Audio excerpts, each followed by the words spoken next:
Hi friends, Adarsh here. So today we're gonna see how we can use Spring profiling with the Spring Boot application. So I have created a sample POC and then you can understand how it works. So let's jump into the code first.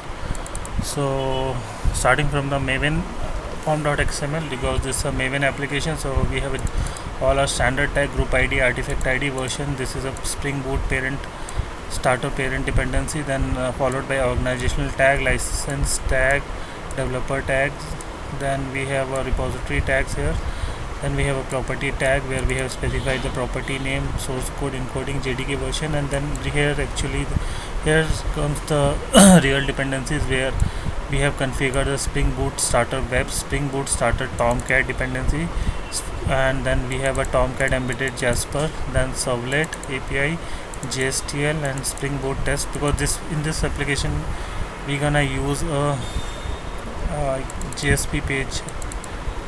I guess we have used a JSP page, so that's why we have all this sort of dependencies here. Then followed by a build tag, where we have specified the war file name, output directory, and then plugins. We have a standard Maven compiler plugin and Spring Boot plugin, which gonna create a executable jar. So let's jump into the code. We have a configuration. So in the configuration we have a Spring Boot application. This is our main class, which extends from Spring Boot servlet initializer. Here we have done the Spring Boot application and component scan for this package, and we have overridden the Spring application builder, and we have set the corresponding main class into this. Then we have I have a services, like I'm having a message service. For this message service I'm having a implementation here. We three type of implementation: message service for development, production, and testing profile.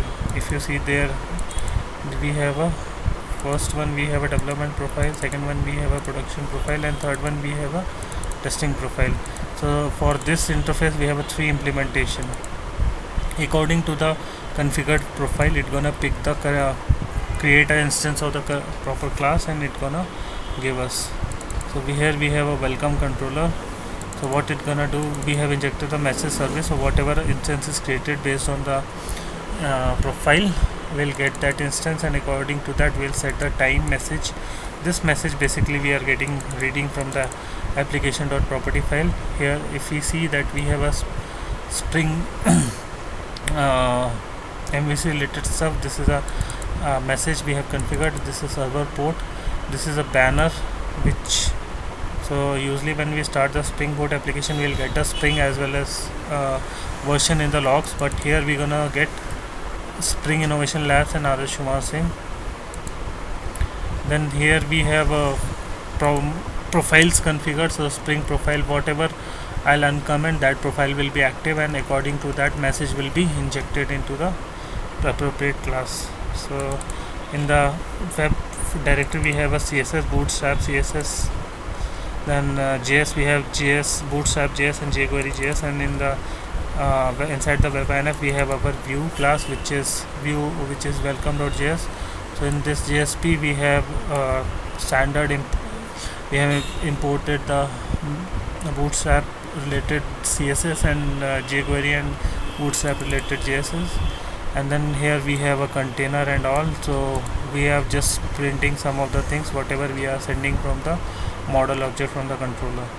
So for this I have created a test classes. So this is a test class for development profile. So we have done the activation profile, and according to that message service will be injected, and we are asserting according to that. So same thing we have done for the production, and same thing I have done for the testing. So according to that it will execute. So let's build the application.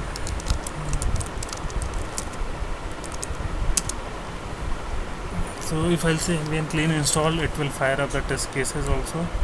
So you can see in the instead of Spring banner, I'll get my custom banner here, and then this is for the second time and this is for the third time, and it says executed 3 test cases, failure 0, and build successful. So now we are running in what production, what profile. It's a production profile is enabled, so I'll just make it develop profile, and I'm gonna see here which profile I'm building up in the development profile.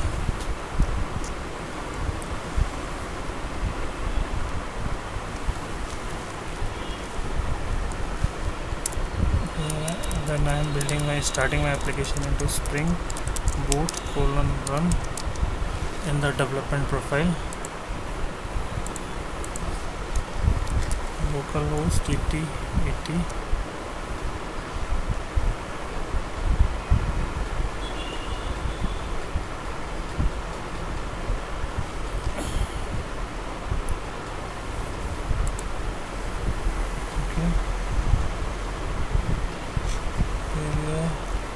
Something is wrong with the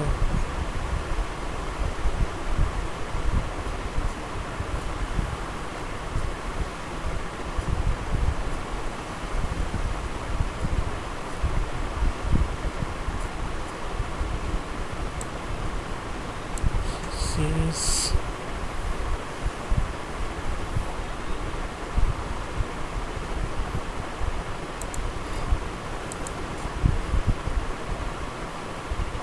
so I guess I have not enabled any profile, so that's why I'm getting this error. So what I have enabled the profile now, and now I am executing so I'll get a message for the development profile, because default profile I have not created there, so that's why I was getting that error.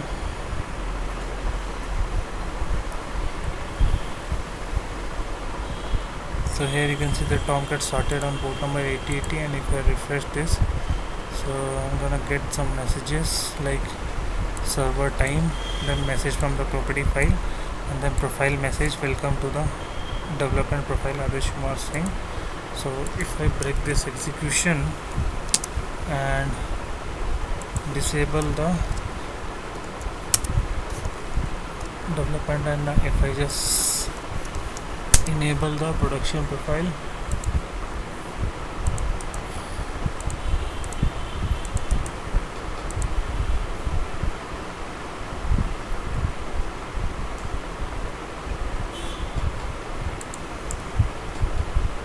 still application is loading up. So now application loads properly, and you can see the production profile. So if I just break the execution of this and just comment out this and enable the testing profile, and then make it duplicate. So once I hit enter, okay, now I need to start application also.